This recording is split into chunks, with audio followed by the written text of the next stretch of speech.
Ladies and gentlemen, welcome to Star Trek New Worlds. Hi, my name is Tony. Thank you for joining us live. If you are joining us live and if you're catching us on the replay, thank you for taking the time. Yes, very exciting today to get right into it. Today, what are we going to be talking about? We're going to be talking about the four, not one, not two, not three, but four ways to win in Star Trek New Worlds. Three players eliminated? New alliances have formed. Who are they? What's going on? And, of course, the Turn 78 reveal. But before we get started, let's just do a quick walk around the board in case you are brand new here. My name is Tony. This is Star Trek New Worlds. It is a turn-based strategy game that we play online here with you, using the rule set of Federation and Empire as published by the Amarillo Design Bureau. The map you're going to see in a second is generated using a product or a platform called Vassal, open source tabletop simulator that we use. And as we walk around the board here, you can see that on the right? On this side of the screen, you will see a QR code that will take you to that link down below if you are so inclined, so that you can, if you are enjoying what we are doing, send us a quick caffeine injection of support to be able to help us keep up and Adam doing what we do here. Of course, you can see the chat over there as well. And down below, if you are so inclined and would like to see more of the Star Trek-based strategy game kind of content, then be like Adam and join us on our subscriber list. Hit that subscribe button, hit the bell, and join our gaming community. We are on our way to hit the 500 subscriber mark, which is our goal to be able to unlock the community tab here on YouTube.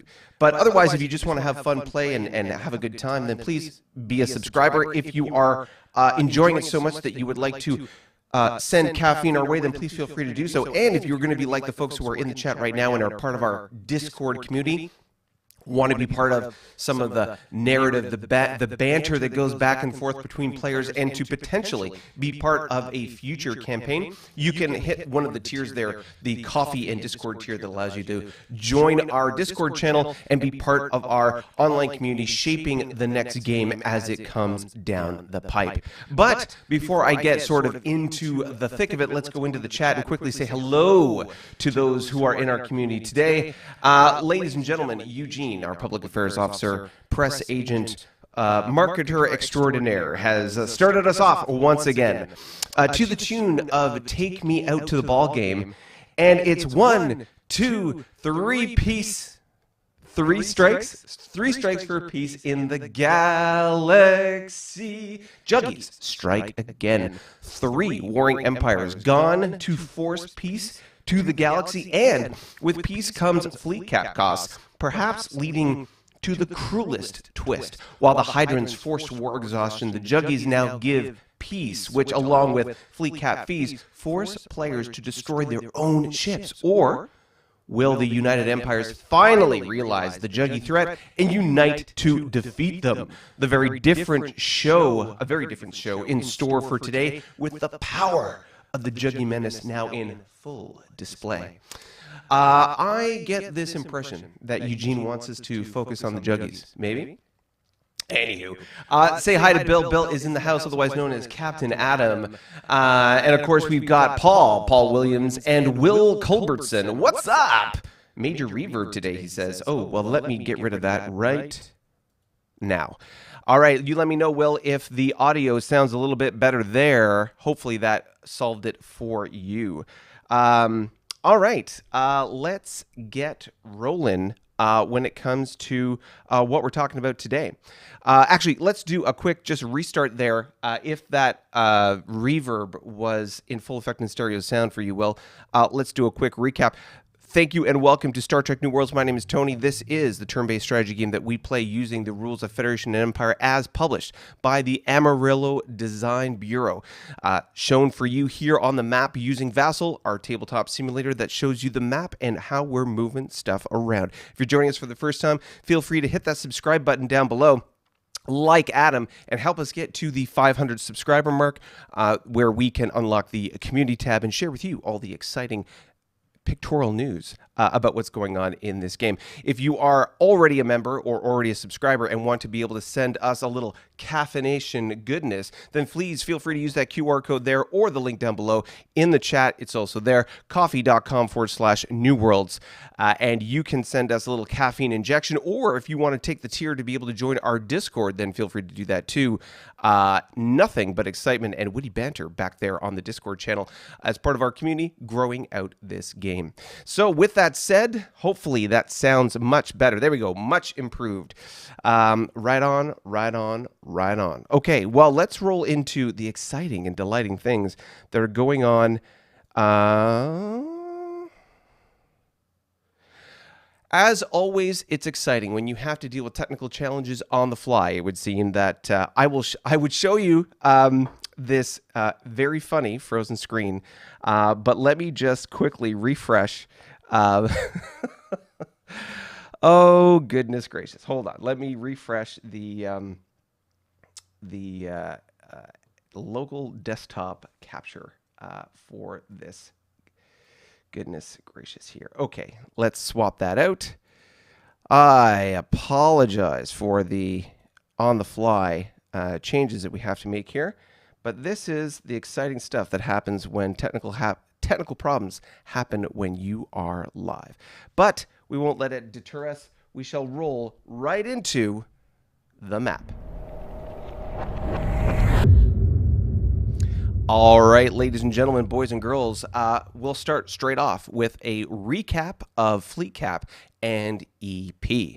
So as we roll down the list, we're going to start off with the Carnarvon, which is at 35.5 EP. The Federation, spoiler alert, no longer a faction, although they have a number up here. It is completely misrepresenting what is on the map, and we'll get to that in a second. The Gorn are at a steady 51.51.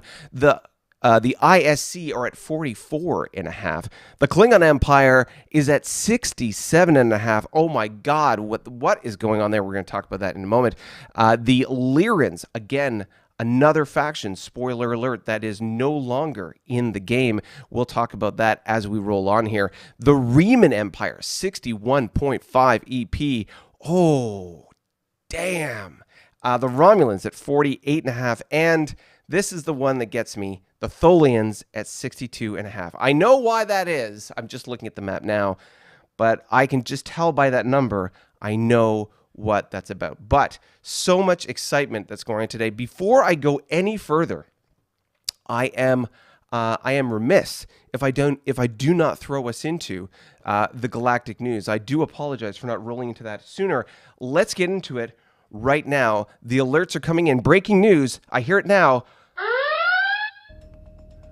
Things fall apart. News of the Banshee invasion and subsequent destruction of the Federation Expeditionary Fleet shook the faith of the peoples of the Federation and Lyran Commonwealth. Buoyed by this debacle and loss of life, political factions calling for the dissolution of the central governments gained speed at an alarming pace. Riots on the various capital worlds protested what was perceived as a lack of representation from a government dozens of parsecs away.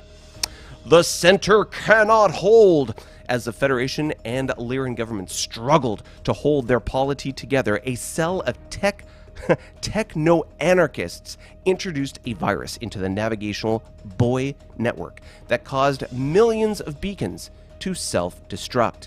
This loss of data accelerated the various independence movements as worlds found themselves out of touch with their neighbors.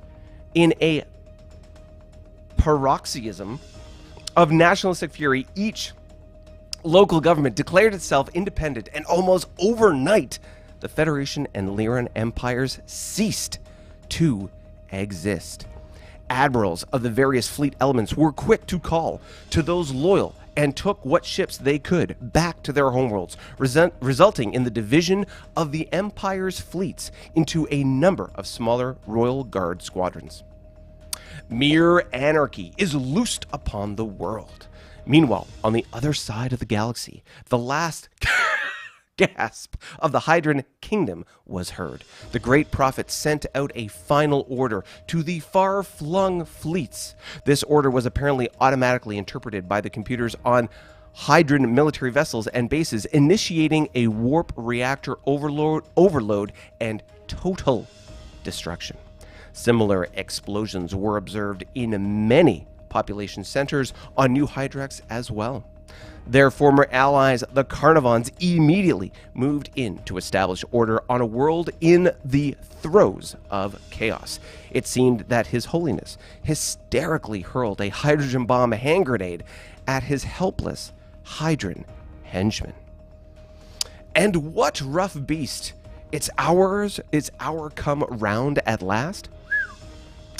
Gorn explorers have uncovered another Juggernaut outpost. In what seems to be a probable response to this probing, a new Juggernaut fleet has exited a wormhole in Tholian space. With the bulk of Tholian forces engaged in a battle over Alphoria, it seems the Juggernaut invaders may cause much havoc before a substantial response can be marshaled. Subspace relays have reported hearing a message originating from the center of the galaxy. Analysis. Threat level assessed as existential. Response. Protect asset 000 at all costs. Actions. All nodes on primary network retest. Stage 4 activity level approved. Peace in our time? With the fall of the Hydrans, the remaining powers in the eastern half of the galaxy have announced the formation of the Four Powers Alliance. Carnivon, ISC, Klingon, and Revan governments have signed a charter of mutual defense and economic coordination. This is the largest association of worlds in living memory. Is this the beginning of galactic unity, or are these belligerents turned besties merely biding their time before a backstab? And that, ladies and gentlemen, is the galactic news. So let's take us back to the map. What did you think about that, by the way? The latest and greatest news coming straight to us from the Wicked Wick of the GM, Daniel, coming up with a lot of those, or all of those, commentaries on the happenings on the map. So as you heard, many exciting things going on all corners of the galaxy. But let's start off with the fall of the not one, but two players in the northwest corner of the map. As I zoom out here, you will see the top left corner of the map has fragmented. Not only has the Lyran and the Federation Empire ceased to be able to maintain their specific geographic integrity, but you've seen pockets, as per the news, pop up. We've got this northern area here, the Red Roost Regency, the Lyran Commonwealth in the middle, and the Aran Emergence down below. These three factions are basically the three pockets of Lyran, of the Lyran faction. For the Federation's side, we have, and I can't quite read that. Let's take away the ships here for a second, and maybe the bases. The Cobalt Alliance, the Kzinti Hegemony, the Soul Confederacy, and Hunter's, three planets here that are all together: Savannah, Hunter's Pride, and the New Kennel. Interesting. We bring those ships and bases back. You will see essentially what's happened is all those factions have pocketed away. Now, this goes to our first headline item of the episode, which is the 4 ways to win in Federation and Empire. So, in that regard, let's talk about the 4 ways to win in a war game like this. I have chosen to use MMA as the metaphor in question for this. Any kind of combat sports, they have a very similar set of structure. When I think of MMA, I'm thinking of, for example, the UFC. And I am borrowing heavily from Chael Sonnen's analysis of recent events in the UFC of the 4 ways to win in combat sports. So the first way, of course, is the total knockout or technical knockout, which we'll refer to as the TDK, the total death kill. And that is effectively you militarily dominating your opponent to the point where they can no longer continue. That's pretty much a no-brainer. Most of us are familiar with what that looks like in some war game or another. The second way to win is through disqualification, i.e. your opponent, your player, is doing something illegal, or shall we say, conducts themselves in a behavioral way that is not conducive to playing a good game. And therefore, they have disqualified themselves from further playing the game. So this is very rare and more sort of in a tournament setting, which of course this is not. But theoretically, it's possible that you have players who are conducting themselves or doing things that are so egregious they have to disqualify themselves from the game. The third way is for them to effectively quit, or you have done something to them that has forced them to make the decision to no longer continue. I.e., in the world of MMA, this might be something as much as a doctor stoppage, i.e., the fighter's been cut on the eye, or as has been the case in the UFC, strangely enough, a number of kicks being checked, breaking the shin bone of the opponent. So with such a dramatic injury, they can no longer continue in the fight. So whether it's by their choice, i.e., there have been examples in MMA of fighters choosing to no longer continue in the fight, or the doctors, in this case for MMA, will stop the fight. In this case for New Worlds, you've created a set of conditions, a potential future that is so intimidating to your opponent that they choose to withdraw from the game. That specifically is what's happened here. Both the Lyran and the Federation player faced a series of obstacles that were so challenging from their perspective that they chose to withdraw from the game. And that is that's just part of the game, in the sense that you can choose to fight to the bitter end and slug it out to cause as much damage or like enjoy the process of going down in a blaze of glory, or you may realize, oh my God, I can't continue. There's no way that I can successfully, have a productive outcome in this scenario. And if that's the case, that's what you do here, in the sense of essentially retiring from the game in a way. Now, in previous games, this third option of how to win, you might say, is very disruptive to many games. In fact, in previous games that we've played of this, when a player has done this, it's been so destructive or so disruptive that it has caused the game to end. Now, one of the things that we have in this community, New Worlds, in this campaign specifically, we've come up with a mechanic whereby we balkanize or take the centers of economic strength, i.e. planets, and form minor sort of medium-sized factions around them. So you've seen minor factions in this game, which are a planet with a number of bases and ships and fleets and things defending it, such as the Tholians are currently attacking a Borak faction in their space. These are a little bit more beefier than that. They take the assets of the previous existing empire and consolidate them over those centers of gravity. And I'll show you here in a moment, but the Federation, these different pockets of Federation strength are comprised of the former military units of the Federation and Lyran empires, by example.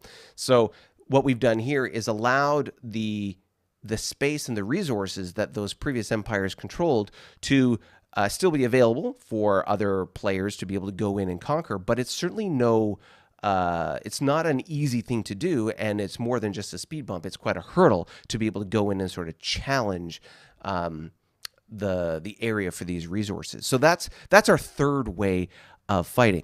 And of course, as is the case, I didn't write this down because I've been talking about it with our community in our Discord channel. So again, if you're one to be able to get really geeky and down the rabbit hole, then please feel free to join us on our Discord channel. Link is over there. Head over to Coffee and you can find a way to join us there in Discord. However, I am now absently minding, forgetting what the fourth faction or the fourth way to win the fight. So let's just recap the first three. First is a knockout or a TDK, technical knockout or knockout of your opponent. The second way is through disqualification. The third way, it's come to me now.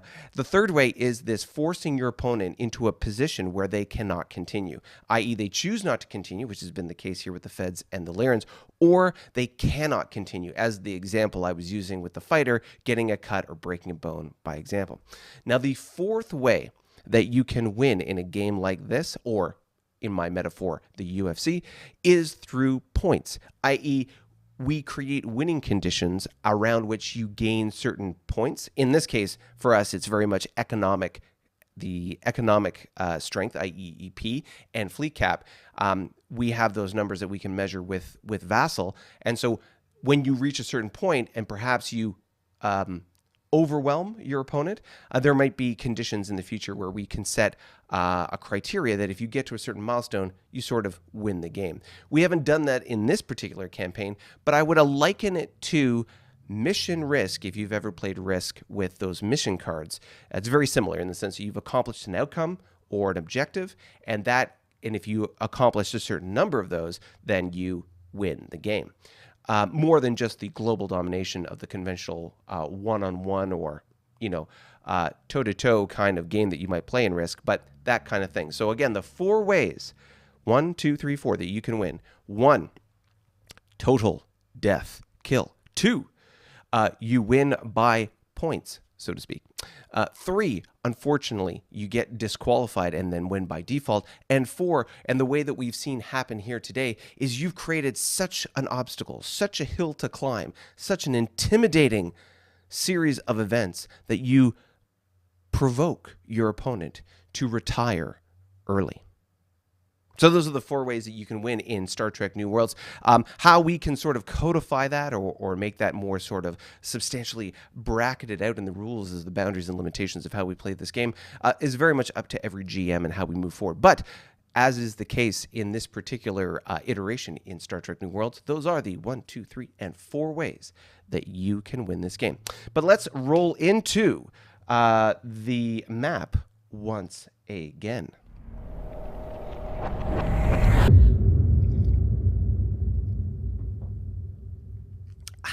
Coffee. It's a wonderful thing. Keeps you energized and wets the whistle all at the same time. All right, so as we can see, we've talked about what has happened with the Federation and the Lyran player. However, as was mentioned in the news, there is one other faction that has left the game, so to speak. Let's talk about the Hydrans. So previously, and I'll move my head because, of course, my head is very much in the way. Let's slide over to the other side, shall we? And we can see that on this map, and we'll zoom in one more time, we can see that the Hydrans that used to occupy this area down here, where you see this huge stack of ships, is no longer there. So what's happened here?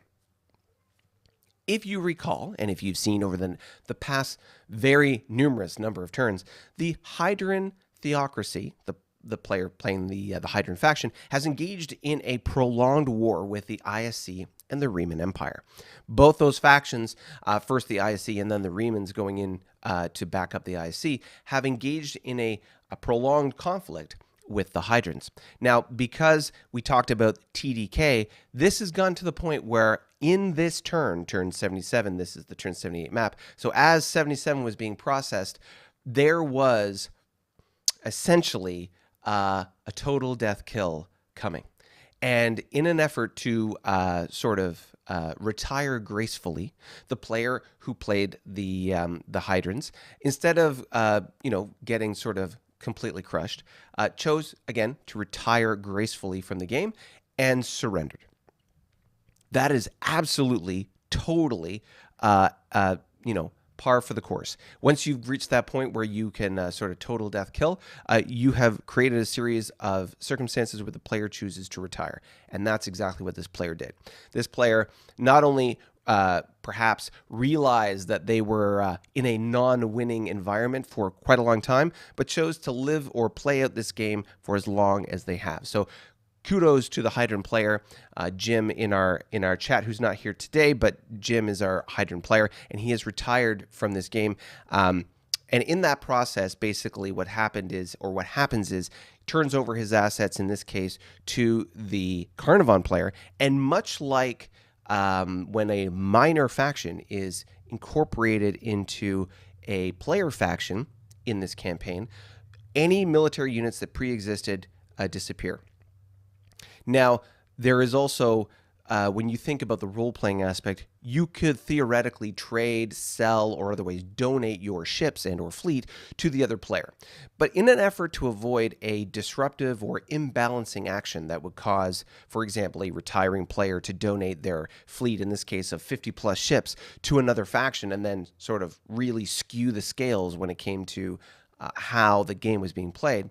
In the same way that we avoid that same thing happening with minor factions, what we've done here is if the intention of the player is to retire and leave the game, then there is a limit placed on how many ships can be transferred based on their economy. Now, the specifics around that are sort of in the hands of the GM, but essentially what you'll see here is that a single YDN has been transferred over to the Carnivon during this surrender turn.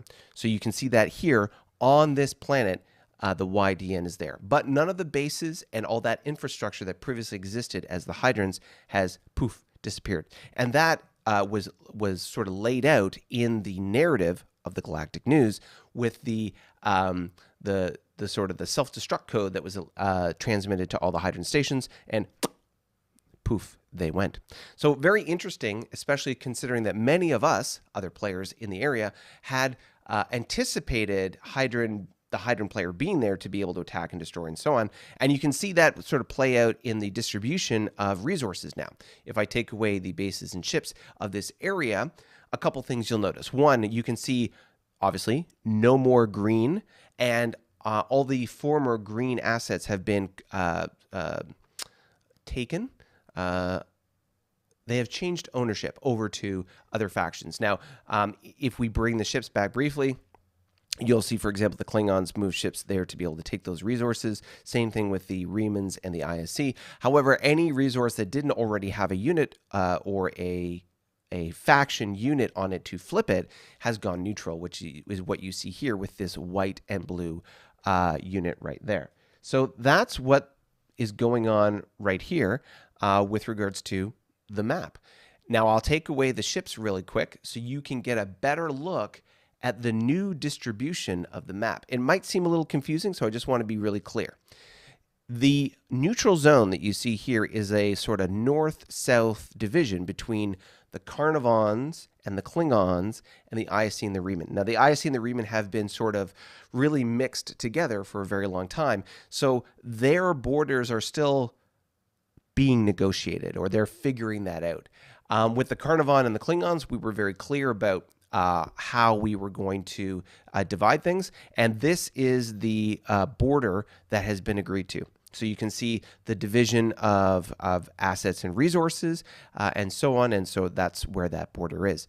One thing of particular note, this little hex here, although currently not labeled as such, we'll make sure that it gets fixed that way, is technically a free transit zone so that other factions can transit through it. Now, because we are all allied, i.e. the Remans, the ISC, the Klingons, and the Carnivon are all allies at this point, we can transit into their space without causing war, i.e. I can cross the neutral zone and no war will start. And that's effectively that's no different in this November 28, where that wormhole is. No difference there whether it's a free transit zone or a neutral zone. As long as we're allied, the Klingons with the Remans and the ISC, by example, that's not going to make any difference.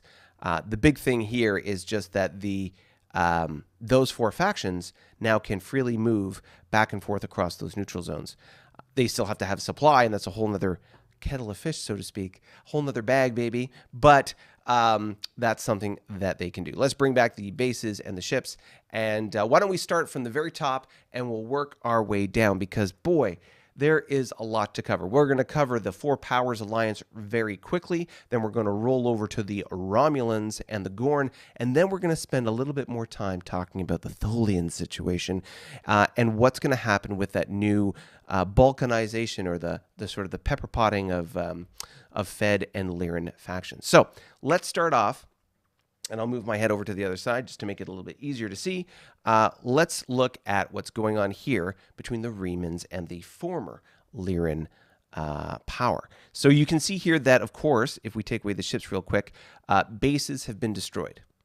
Okay, bases have been destroyed. Nothing we can do about that, really, in the sense that during the war that was existing between the Lyrans and the Remans, that all got bumped out. However, because this is now a Fog of War Hex, and really this is a minor faction, or like a non-player faction, NPC, the Remans are in a really good position to be able to beef up, their infrastructure, i.e. bases and so on, to be able to push in this direction. The real advantage for the balkanization of these areas is now the Remans have the ability to be able to push into and grab all these resources that were sort of previously under Lyran control and sort of under threat. No longer do they have a player faction threatening them on their northwestern border, and they can focus on building out the infrastructure to be able to support and defend that area and move in and grab some of those resources. Keep in mind, as we take away the bases and the ships there, 1, 2, 3, 4, 5, 6 resources and 2 developing planets which are worth 2 EP apiece. Of course, when you take them initially, there'll be 1 when they're crippled or devastated. But 1, 2, 3, 4, 5, 6, 7, 8, 9, 10. That's 10 EP of a pocket once it's fully operational, so to speak. So very interesting. And of course, and we'll talk about this with the Gorn in a moment, you've got within relatively short distance here, or there's only 2 Fog of War hexes, you've got the capital, the former capital of the Lyran faction, which of course is still a capital hex, meaning that it contains 3 different planets. And you can see that here, a home planet, which will be it'll be a major planet when conquered, so it'll be 5 EP, 3 EP minor planet, and a colony. So that's 9 EP just in that hex, not to mention everything else surrounding it. So these balkanized factions represent a interesting and lucrative opportunity for the neighboring, or factions that are neighboring those territories. One thing to note as we're looking at this particular map, the swarm of Banshees that had previously been such a pain point for the Lyrans are still on the map. They're still moving around. And if they go into that Lyran Commonwealth hex, I'm sure will cause all sorts of trouble. Banshees, by the way, once they destroy things like bases, they will self-replicate or like multiply, and they become bigger and badder, so to speak, as far as more of them and becoming a problem. So it'll be interesting to hear and see how this evolves going forward. But as we go back to the Remans are in a excellent situation now. Their threat on the northwestern border is effectively gone, and all they've got to do is deal with this bug and this minor faction up here, which, they're indifferent. You can see the eye on that planet, so they're not really presenting any kind of threat to the Remans. So the Remans are looking good, obviously, based on the sort of conflict and everything that's going on. Bring back those bases. You can see the base layout and infrastructure is still a little spotty. So if I'm the Reman player, I'm going to focus on building out and reinforcing my base network. And of course, that gives them the opportunity to further explore towards the center and consolidate their assets sort of in this bottom section here in former Hydran space. Now, speaking of former Hydran space, let's talk about the ISC real quick. The ISC, remember, when we go back to the EP, the ISC are dealing with some major economic fatigue due to the war, and they're going to have to recover slowly but surely. Now, if we remove the ships and the bases here, you can see they've donated a number of planets to the Remans to facilitate their supply network to be able to help them with the war. And so the question now will be, how is that all going to sort of go forward? How are they going to divide assets in a cleaner way? For example, in the former Hydran capital system, and we go here, you can see that there is a mix of planets of Riemann and ISC control. So it'll be very interesting to see how that all sort of gets spread out at the end of the day. You can see, obviously, Riemann assets or resources in sort of territory that is the ISC. And while they are currently allies, and that's not a problem for right now, I'm imagining at some point they're going to want to sort of create better lines of separation between what's ISC and what's Riemann as they go forward. But to be fair, that's their business, and it's not for me to get involved. Let's roll down and we'll take a look at the Carnivons. So we can see here the Carnivons, interesting. They have a minor faction here, and I'll be very interested to know from the GM what's going on. We have a Borak faction in the bottom corner with a White Dragon as the... Yeah, White Dragon. Where are you? Borak. White Dragon, which has a total of 4 frigates, 2 destroyers, a CL, and a CA. They don't have a neutral zone around them, which is interesting. They have... The planet is indifferent to the Carnivon, and there's a survey ship there. So the question is what's going on with this? Is this a typo in the sense of there should be a neutral zone around it? I imagine there might be. But what is going on with this planet? We will have to find out more as we go. Other than that, what can we see? Well, Apocalypse Fleet, by the way, a series, that's just a bunch of tugs, or a bunch of tugs. It is a single tug. I thought I moved it over to this base. But either way, we're allies now, so it's still within supply, and there's no issue, harm, or foul there. I think regardless, it'll move back this way shortly. And you can see that there is a split of Carnivon ships around their system. You've got Home Fleet sitting here. Let's just take a quick look. Where is the Carnivon?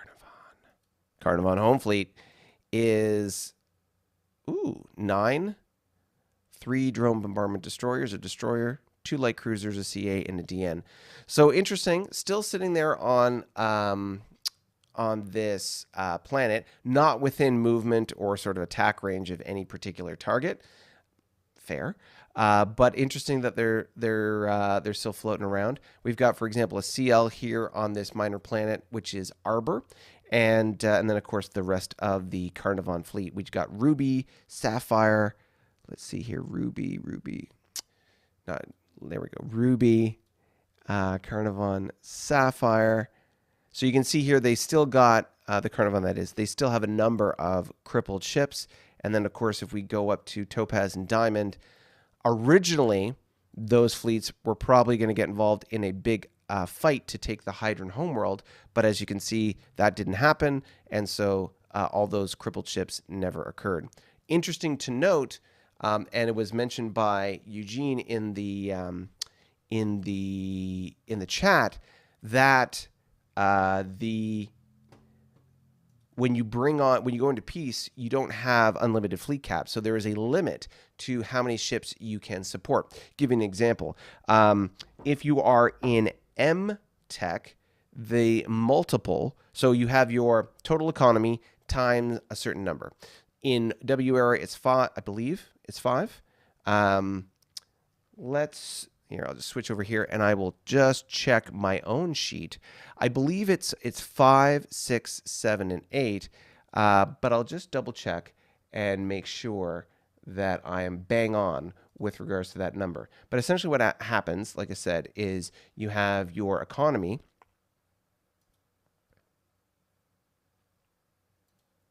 Anytime you're ready.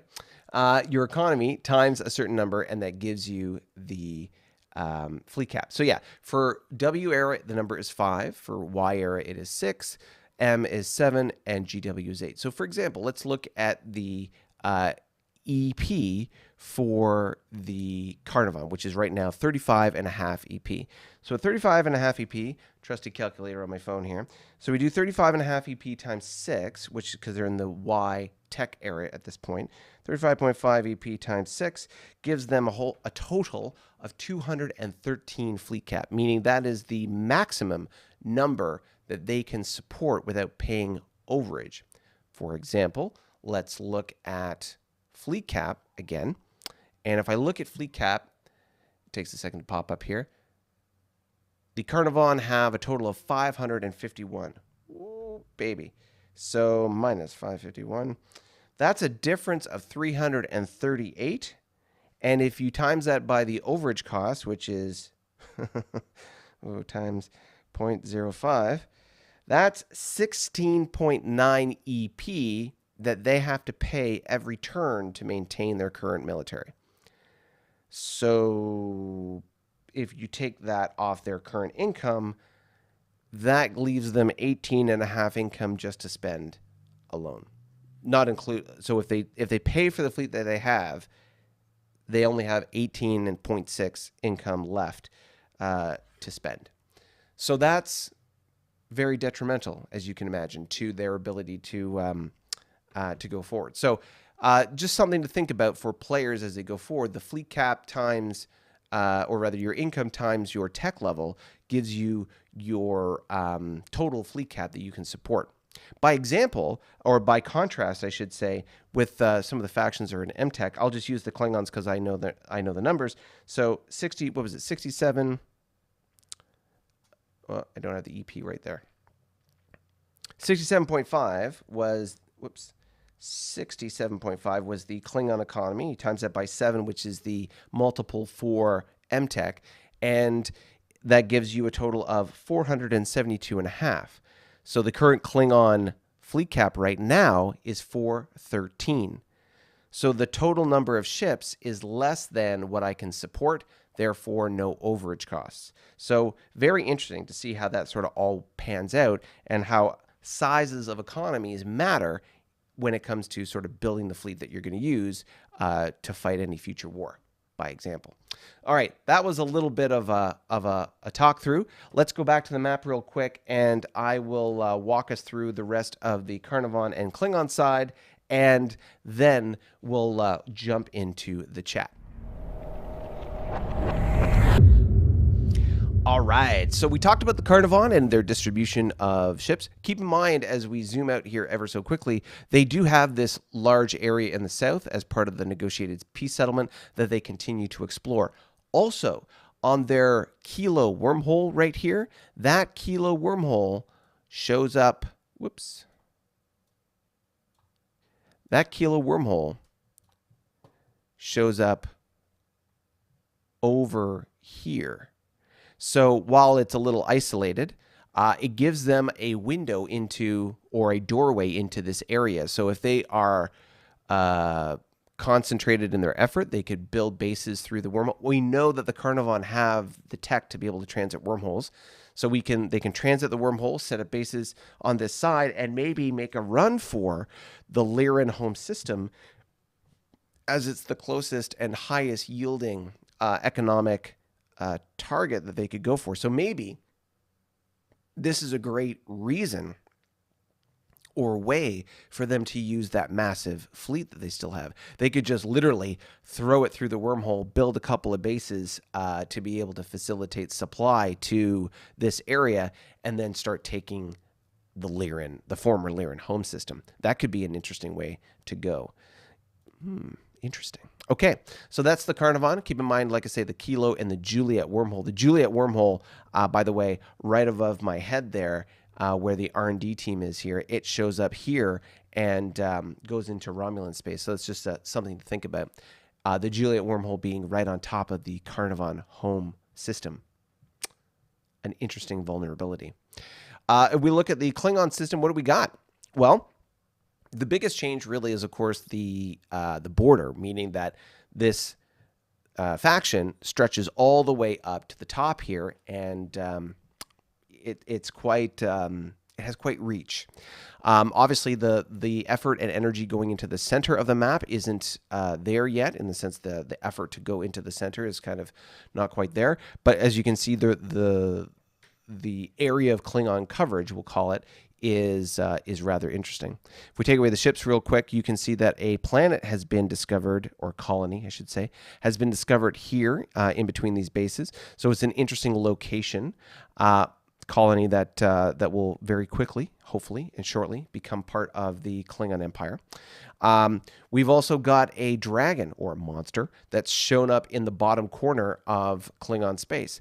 Very interesting to see, as the Klingons historically have been very lucky when it comes to monsters. We've had the odd little thing, random events, but not a lot of monsters specifically.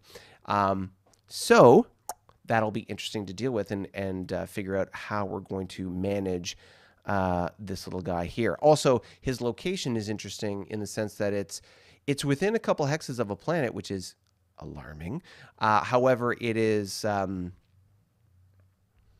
yeah, it's going to be interesting to see how we deal with this dragon, because that'll be something that needs to be dealt with shortly. Other than that, what we got commercial convoys going back and forth across the Romulan border.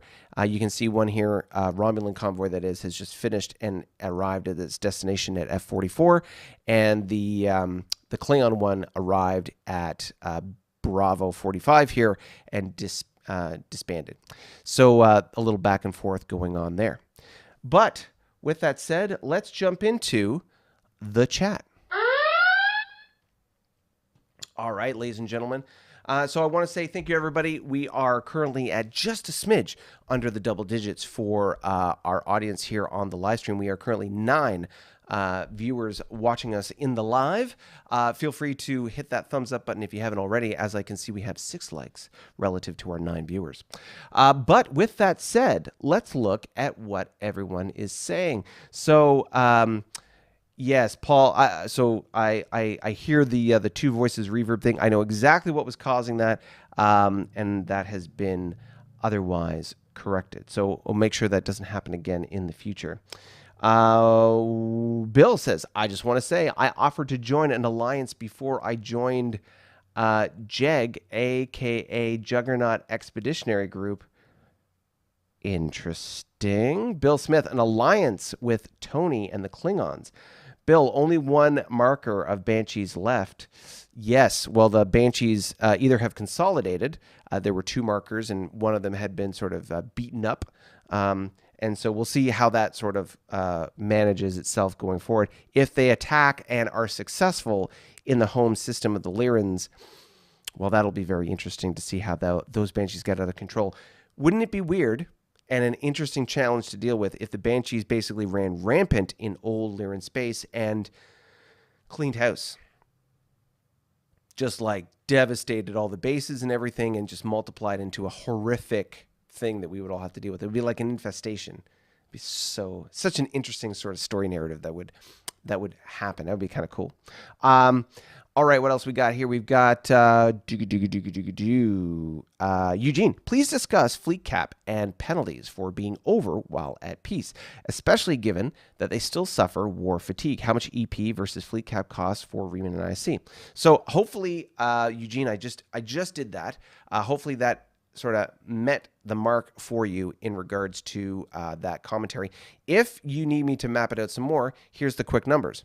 If you're in W era, the number is 5. If you're in Y era, the number is 6, M7, and GW8. So right now we've got folks between Y and M era, so basically 6 and 7. You times that by the economy, and that gives you the total fleet cap. Anything over anything over that number, so for example, we did that with the Carnarvon.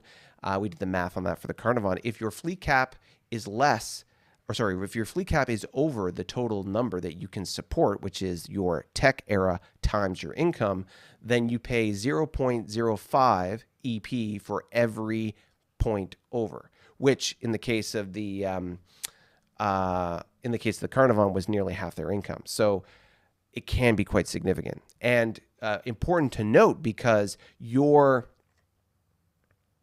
when you fight a war, as we've seen in this game, having the fleet before you start the fight is important. When you start the fight and then you have to build the fleet to attack, you're always behind the ball. You're always trying to catch up.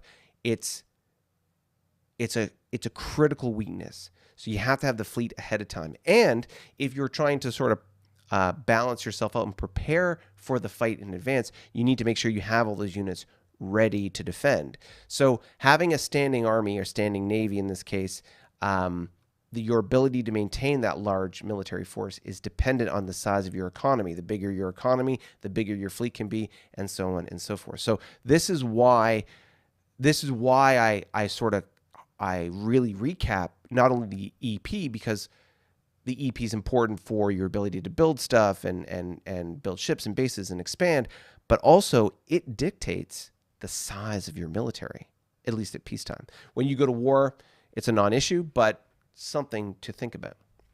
All right. George Duffy is in the house. Greeting, fellow species. Hey, George, Bill says, okay, I came in late. Did the Lyran and Fed player leave the game and their territories broken up into NPC clumps? Yes. Short story, yes. Eugene, at war fatigue, economy is cut in half. Is that before fleet cap calculations or after? And once you are at war fatigue and go to peace, half of economy goes to civilian spending in the Carney example. So we'll have to discuss exactly how Daniel, our GM, is using it. But in my previous experience, this is how it works in the calculation. So first, you have your gross income, which is the amount of money that you're getting from the planets, resources, and everything else. Then you have your calculation when it comes to, let me just look at the spreadsheet by example. So you've got the resources and planets and in diplomacy income, any adjustments or transfers that'll occur, like random events that would impact your economy. You have a rich strike, or you have like a union strike or something. There are things that will bump up your economy a little bit or a little less. So things like that. Then after that, you will times your, after the initial income has been calculated, then you'll make all the adjustments. So you will, if it's a war fatigue, you will calculate war fatigue, and this I believe would be part of the adjustments and transfers. So the adjusted income would be impacted by your gross income times the war fatigue penalty. Your war fatigue penalty is applied. That is then used to calculate what you can support as far as, because that's how much money and resources you have, what you can use to support your fleet. So if the Carnivon, not saying they are, but if the Carnivon were dealing with economic fatigue, then they would have 75% of their income, which would then dictate how much they could support. We'll have to confirm that with Daniel to make sure that that's how he's calculating it, or is the baseline economy before any adjustments the metric that he's using to calculate fleet cap.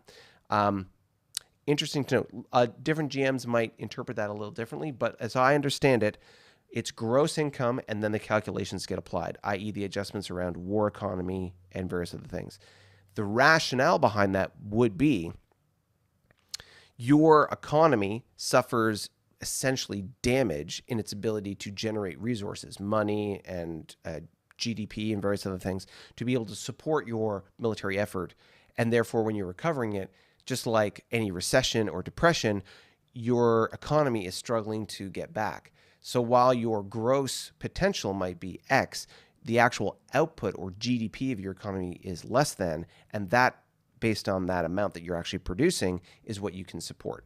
So in this case, let's, by example, let's say that they I don't believe they are, but let's say at 35.5, which is the Carnivon income, let's say they were subject to some kind of war fatigue. So they are, if they were at that first tier of war fatigue, then it's 75% of their income. So their 35.5 goes down to 26.25. If you times that by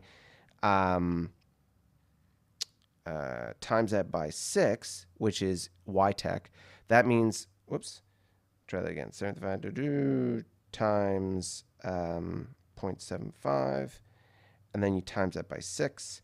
So they would be able to support a total fleet cap of 159.75. And of course, we know theirs is much higher than that. Ooh, this could get ugly if this was the case. So their fleet cap is currently, I'm just waiting for the Vassal to pop it out here. Carnarvon is 551. So minus 551. Oh, 3. Okay. And then you times that by 0.05. So that would be 19.56. Let's call it 19.6 EP from their economy. So you would just take that off of 19. Yeah, so 19 and a half basically EP off of their adjusted income, which was 26 and change. Oh my goodness, the math is starting to get complicated here. Times 0.75 minus 19.6. So they would be left, after all that mucking around, they would be left with 70p to spend, if that was the case. And if that was the case, man, after they paid the overage on their ships, of course, they could just scrap the ships. And if they scrap the ships, then that's probably the way to go. But for example, the ISC are going to be dealing with that. I don't know where the Remans are with regards to war fatigue, but anyone who's in war fatigue, who's dealing with that, that's something that they're going to have to deal with. Whole kit and caboodle. Yeah, it's quite a thing, which is why it's so important to manage those war turns, because when you come out of war, the hangover is a... So, Eugene, at war fatigue, economy is cut in half. No, that's not correct. But is that before fleet cap calculation or after? And once you're at war fatigue and go to peace, half the economy goes. Okay, so yeah, so the calculation is, and I'm just going to try and pull it up here, the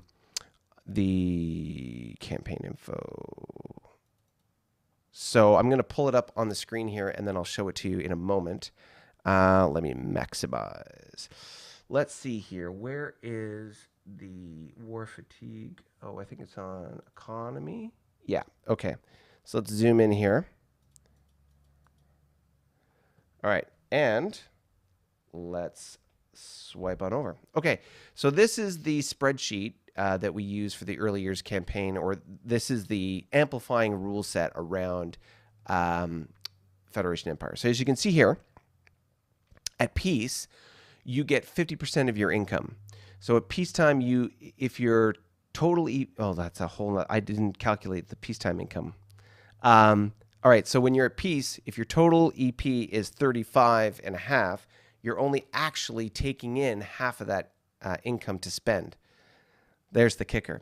So if maybe going back to Eugene's question, the half comes off of the 75. So let's do this. So your total fleet cap is based off of your gross non-adjusted income. So your wartime economy is the number that dictates what you can support. So if you had 35 and a half, which was the Carnarvon by example, I'm using the Carnarvon just because that's the number we're using. So 35 and a half, if they had suffered war fatigue and were in the first tier of limited war fatigue, or of exhaustion here. So you can see war, you get 100%. Exhaustion, you start to get 75% of your income. So if they were 35.5 times 0.75, then you would take that number and divide that in half, so times 0.5.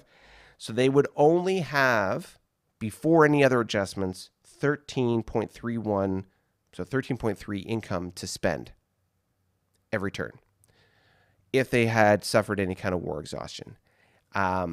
So let's look at, let's see here. Can't believe we're doing math right now. Okay, so the ISC, this is fleet cap. So let's go to EP. So ISC is 44 and a half. So 44.5. We know that they suffered at least war fatigue. So times 0.75 and then times 0.5. So the ISC today, based on what we know, they have a disposable income of 16.6875, so basically 16.7 EP.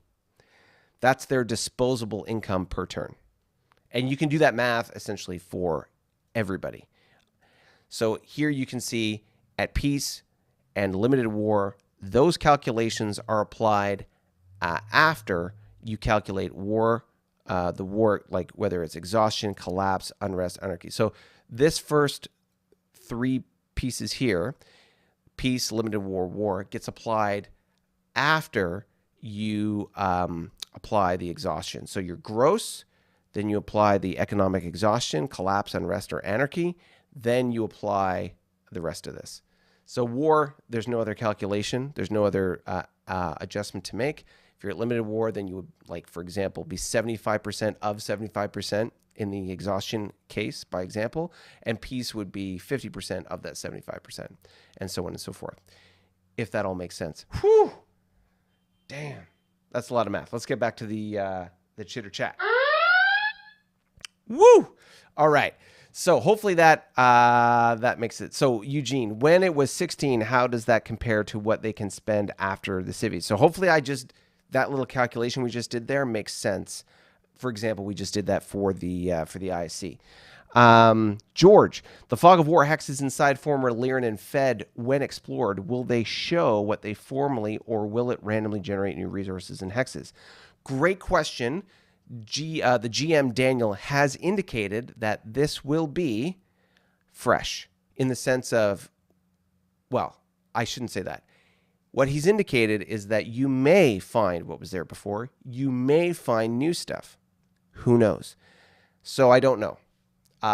Basically, Daniel knows the answer to that question. He's being coy about it with us because if you knew and you went back to the old maps, you could see where everything was and you could sort of target those resources. To be fair, all the meaty stuff that we would really care about is in those balkanized areas, so I wouldn't worry about it. Fundamentally, the Fog of War hexes, I'm going to treat as if they are fresh and brand new, and who knows what we could find. And to be fair, that's reasonable because while you may survey something, you may not find everything in the first survey that you do. But because the survey was initially conducted, you may not feel the need to go back and resurvey or reevaluate the survey that was done. We've seen this examples like in many Star Trek episodes where like a civilization has sort of come of age and they send like a Federation ship to engage in diplomacy with, prime directive considerations and all this other kind of stuff. So there's all these kinds of things that sort of get involved in this context, and lots of different ways to be able to go through that. Eugene, is it cheaper to declare war on the Juggies? Right. So the Juggies are, and this is a rule to sort of prevent. It's designed to help prevent players from gaming the system. When you fight the Juggies and any other non-player faction, you can only go to limited war. That's the maximum you can be. And so there's 4 turns between economic changes. So you can change your economy from peace to war. And then 4 turns in, you could then switch it back to peace. Now, normally, in the Federation and Empire rule set, when you use limited war, you have to go to war or go back to peace after the 4 turns are done. Now, we've used that in the context of minor factions. You have to engage in combat with them. And if you continue to engage in combat with them, then you can accelerate to war status. We will have to discuss that further because I believe the way it's been used with minor factions, i.e. a single planet, small fleet, you've been able to maintain limited war as long as you're fighting them. And then you don't go to war status because I believe that's how he used it. I'll have to clarify with Daniel. But regardless, let's assume that it was, that you could only ever get to limited war, but you can only use it for the 4 turns, and then you'd have to revert back to peace. If that was the case, the Juggernauts are going to be a bigger mountain to climb. They are going to be a more significant obstacle to overcome. There is no way that any one faction could deal with them in a 4-turn time frame because their ships are bigger, better, badder. They've got bases and everything else. So therefore, would you go to war status to deal with a non-player faction, or would you remain at peace? Something we'll have to clarify with Daniel, but my gut says you can't go straight to war status. You can only go to limited war status, and the choice will be either the maximum war status you can ever reach is limited war when you're dealing with the juggies, or after 4 turns at limited war, you have to go to war status. That would be the decision or the consideration you have to make. And if I was going to make a judgment on that, I would say you have to go to war status. Because, yeah, I would say limited war, then war status. That would be the calculation. That would be my gut check on that, but we'll have to wait on Daniel to put his comments below in this video, Daniel, to let us know what his judgment would be in that regard. All right. Right, so that's it. Eugene has given us the latest and greatest, and let's slide back into the map where we can talk about what's going on the Romulan side of the map. Incidentally, you're going to have to let me know, do you like those new transitions or not? Let me know in the comments below. All right, let's take a look at the Romulans. The Romulans have been having a very interesting time of it. You can see they have a bug in the bottom boot, perhaps the ball of the foot, when it comes to their Italiano geography here. Very interesting to note the toe and this little pocket of unexplored space makes it very much look like the heel, so to speak, in a boot. But anyway, we've got a bug in the bottom section of Romulan space, very much on the edge, and it could, I would expect, possibly disappear off the edge of the map, depending on which direction it goes. But as we move north, we can see a very interesting collection of wormholes. We've got a commercial convoy coming in from the Gorn side of the house, and where is it going? It must be going to the homeworld. Commercial convoys, by the way, have to go from either the homeworld to a homeworld or to another YDK or starbase to be able to do the economic exchange. And the minimum distance between them is 4 hexes. So I'm assuming from this YDK, it's going all the way over there. That's it's quite a journey that it's going to have to take, but we'll see how that goes. We know that in this area, the Romulans had just recently dealt with a Juggernaut incursion. And of course, the Carnies came through a wormhole, which now has been manned by the Romulans, ROMmed by the Romulans. And they're sitting on it to make sure that, that they hold on to that resource and that nothing else from the Carnarvon side comes through. Very interesting to note, since the Carnarvons do have a massive fleet. And when you check the fleet cap, this is very interesting. When you check the fleet cap between the ROMs and the Carnies, the ROMs have 77 ships with 215, 342. The Carnarvons have 131 ships, so not quite double, but definitely closer to double, and with 310 attack factors to 499. So I feel like if the Carnies wanted to, not saying they should, but if they wanted to, they could really cause some trouble for the Romulans. Now, the thing is, the Romulans have MTech, so that'll be a whole nother bag to deal with for the Carnarvons. And we saw how they dealt with that when it came to the Klingons. But they have a very concentrated focal point to be able to control how the Romulans would attack them, and of course how the Carnarvons would attack the Romulans. So very interesting to note. And to be fair, there's not a lot on the other side of the wormhole that the Carnarvons would really sort of would make it worth their while. There's not a lot of resources there in close proximity to the wormhole for them to care about. So, I mean, there's no motivation really for the Carnarvons to do that attack. So, we've got continued exploration as they are pushing towards the center. Interesting to note. We've got Vulture Fleet, obviously, here, which is the Paravian faction that is right there. And interesting, the Gorn decided to go into and discover that BATS station. So we knew it was a stabilized warp signature, and they decided to go. And so we could reasonably expect what it was, but the Gorn decided to explore it anyway. So very interesting. And we can see that there's explored territory on the other side. And I have a feeling that as the Gorn move further in this direction, you'll find more and more of that same stuff. 1, 2, 3, 4, 5, 6. I'm expecting another base station here in Charlie 34, so it'll be very interesting to see how that works out. Interesting. Okay.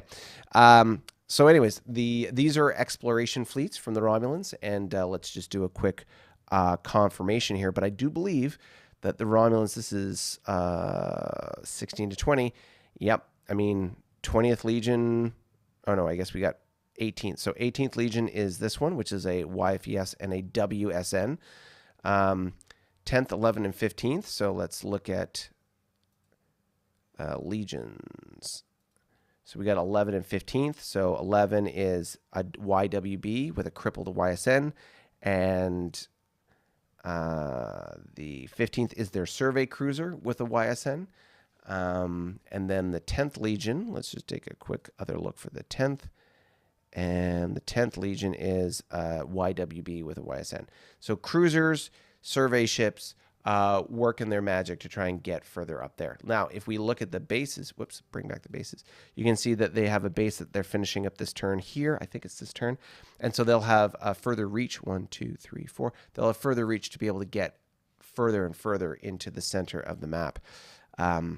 Interesting to note. All right, well, let's take a look at the Gorn. Well, the Gorn are doing all sorts of interesting things. They are still working on trying to get this Paravian faction into the fold when it comes to getting the Feathered Gorn as part of the Greater Gorn, one might say. Their exploration down the border here, I believe, maybe with this tug, trying to build a base here to facilitate further exploration of Third Fleet down the border. We've got bases, interestingly.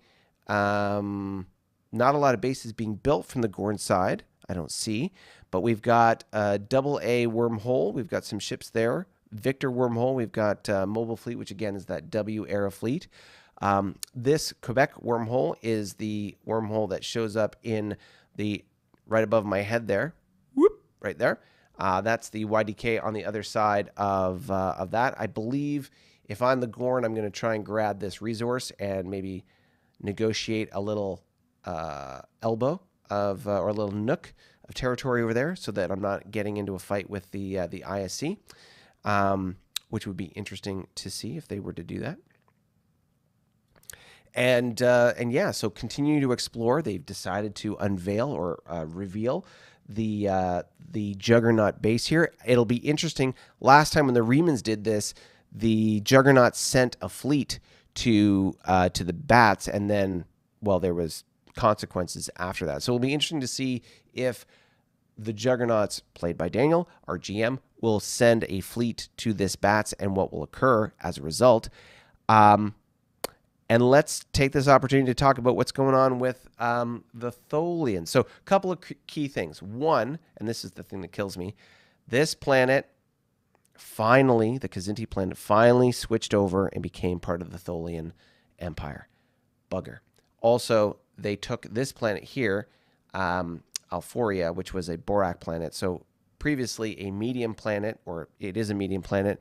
At maximum output, it provides 4 EP, but when crippled, it'll provide 2, I believe.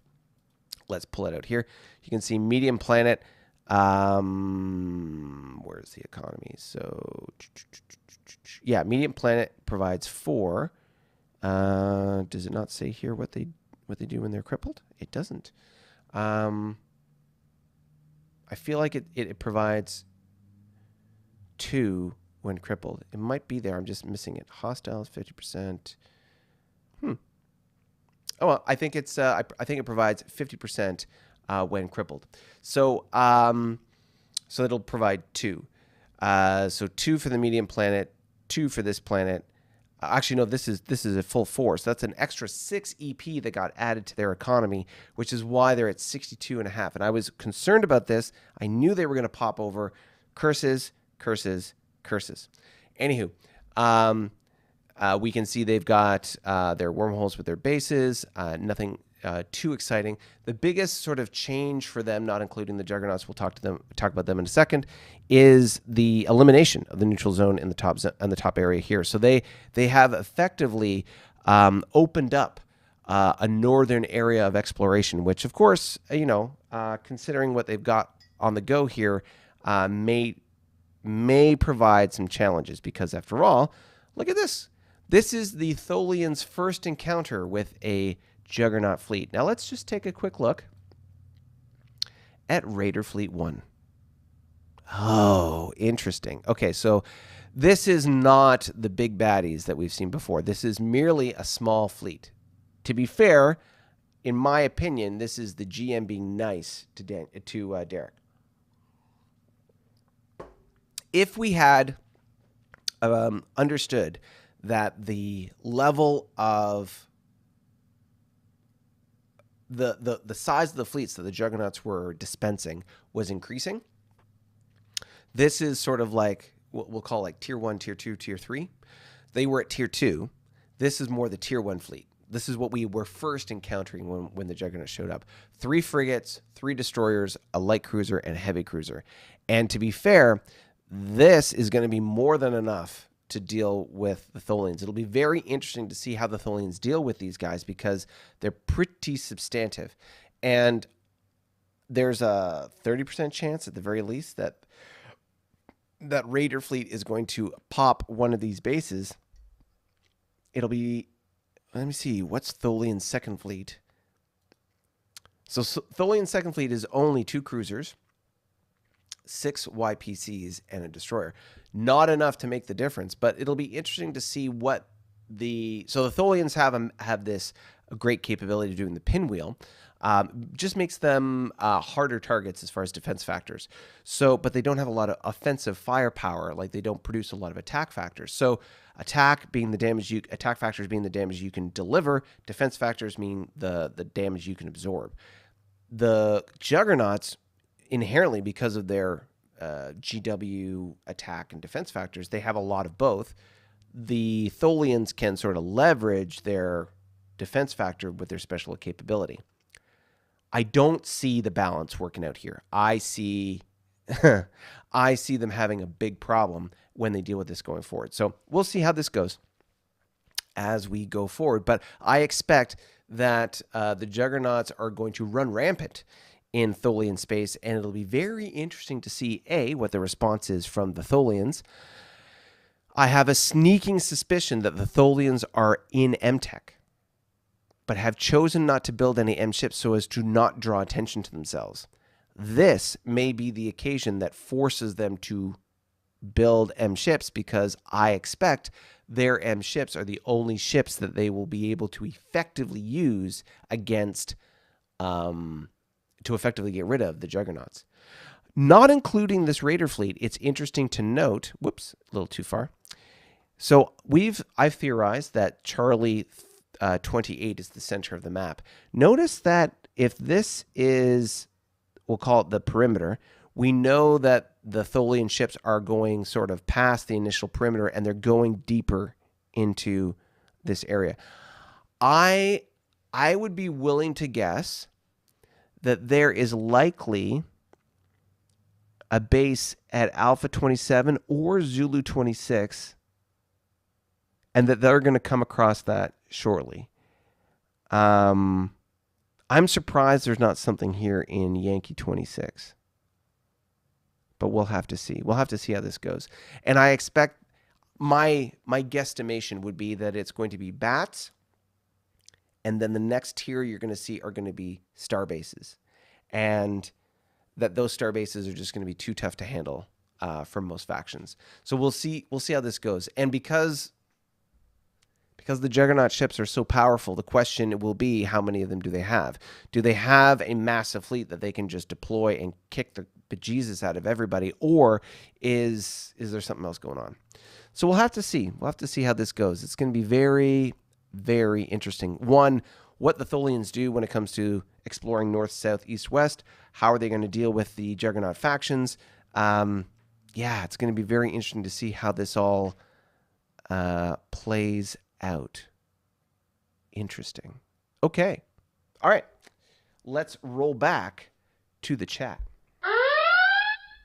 Woo! All right, so let me get here. Bill Smith, new random horrors. The Gorn are building a YBS and have a fleet there already. Wormholes, boyos. Eugene Bland, is it cheaper to declare war on the Juggies? Like I say, we'll have to sort that out. The big thing about limited war versus war status is war status incurs war turns. Limited war doesn't, but it doesn't allow you to recover from war turns either. So that's the challenge. George Duffy, that bug is a nail in the boot. Fair enough. A rock in the boot, you might say. Bill, two schools of thought. Do the limited war and get 3/4 of your economy, no war turn accrual. Full war, get 100% econ, but incur war turns. Yeah. So, yeah, we'll have to see. I mean, I feel like war status is one of those things. We do it against players as a way to sort of prevent total war, like perpetual total war. Against non-player factions, is it less of a... Because non-player factions add flavor to the campaign, right? And it's part of the journey to be able to deal with them. I don't know. It's an interesting sort of discussion to have and how we want to move that ball going forward. But we'll have to see. We'll have to see what works best. And what do you think? When you've seen all this happen over the course of this campaign, and you've seen the problem that the Juggernauts pose, obviously Eugene is a big fan and wants us to, tackle those bad boys. We've seen the different player factions sort of grow in size and scope and sort of the influence they're exerting across the board. What's gonna happen there? Oh, and I forgot to mention one other thing. We talked about the Four Powers Alliance that occurred on the east side of the map between the Klingons, the ISC, the Remans, and the Carnivon.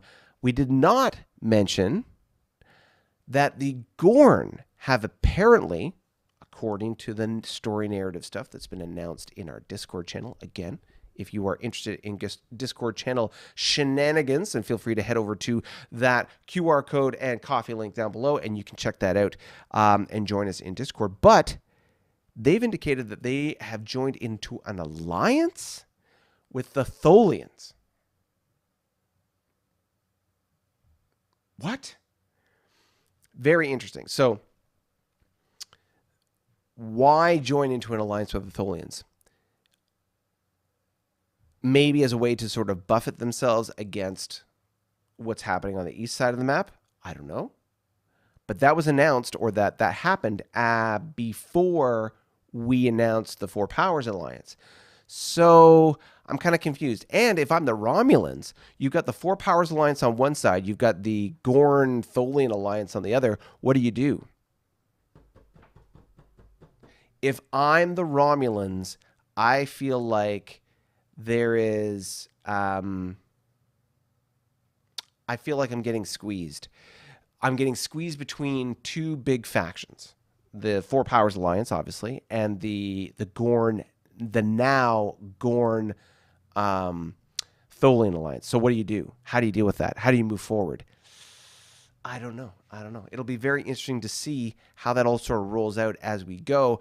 But what are the Romulans going to do? I mean, obviously they're exploring into the center, and maybe they find sort of the alluded to riches at the beginning of the campaign. There was this talk of like exciting things in the center of the map. But if that is the case, what does that look like? And who's going to get there first?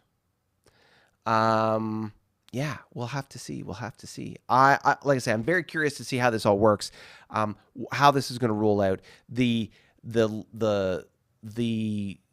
evolution of having the Federation and Lyran player leave in the way that they have, opening up the balkanization, the use of the balkanization rules, and creating that sort of land grab up there. That is going to be very interesting. How that's going to sort of roll out relative to everything else that's going on in the map. So curious to see how this is going to work. How is this going to shift the power structure? How is this going to change the economic balance? Because effectively, we've got a number of factions who are all in the 60s, another tier in the 50s, and then another group well below that. So we've got effectively 3 strata of economic power. Military power is different because it's, strangely enough, not tied to the economic power. You've got the Carnarvon with still like the 3rd largest fleet in the game.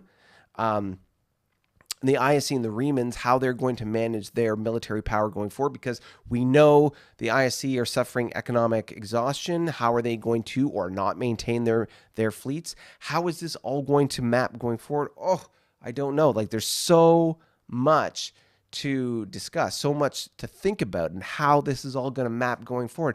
It's exciting, and there's a lot going on. So how is this all going to work in the coming turns? Only you will be able to find out if you tune into these live streams as we go forward. So if you haven't already thought about it, please consider being like Adam down below, hitting the subscribe button, helping us get to the number 500 in total subscribers and unlock that community tab. And if you are already a subscriber, or you just love all things Star Trek and or turn-based strategy, then please, QR code link there below, head over to Coffee, send us a little piece of caffeination goodness. Although the coffee is cold, it still tastes good. And looking forward to seeing you in our next episode next week. But before I go, one last nugget for you. What do you want to see going forward? Do you think that everyone should get together? We know Eugene feels this way, and get the juggies. Do you think it should be a land grab for the Balkanized area, that the spots that used to be Lyran and Fed territory?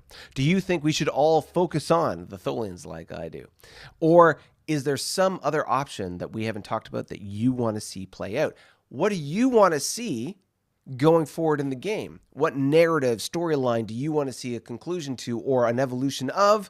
Let us know in the comments, in the chat. Let us know how and what is going on. Before we sign off today, I just want to celebrate and thank you. We are now at 11 double digits. We've hit the double digits. Thank you, concurrent viewers. If you haven't already, hit that thumbs up button to make sure that we tickle that YouTube algorithm just the right way. Dell is in the house. Dell, the Gorn are like the Spanish Inquisition. No one expects them. Paul says, yes, Gorn, and now in Reman ISC space, grumpy face. Oh my God, it's true. To be fair, those Federation and Lyrans are still in Reman space. Dun, dun, dun. Yes, we'll see. Eugene asks, and this is a very good question, does the Romulan Gorn Klingon Defense Pact still live? As far as this guy is concerned, one of those 3 powers, it does. The question is, how is it going to evolve going forward? Only time will tell. So like I say, we'll have to see how things evolve going forward. It's going to be very interesting as this goes forward.